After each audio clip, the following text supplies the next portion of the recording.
እና በጣም ዋጋ የከፈለልኝ ወንድም አለኝ። በዚህ አጋጣሚ እሱም በጣም ወደዋለሁ፣ አከብረዋለሁ፣ ህይወቴን እሰጣለሁ። እህትም አለችኝ፣ እሷንም በጣም ወድ።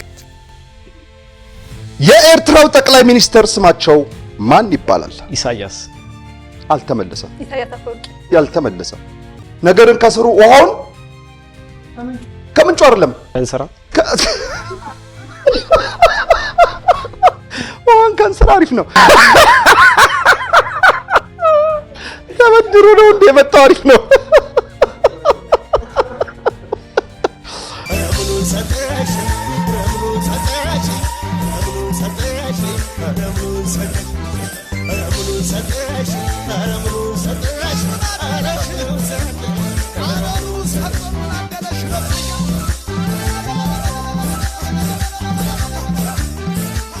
እሁድ በአባይ አገልግል ይጠብቁን። አባይ ቲቪ የኢትዮጵያ ምርጥ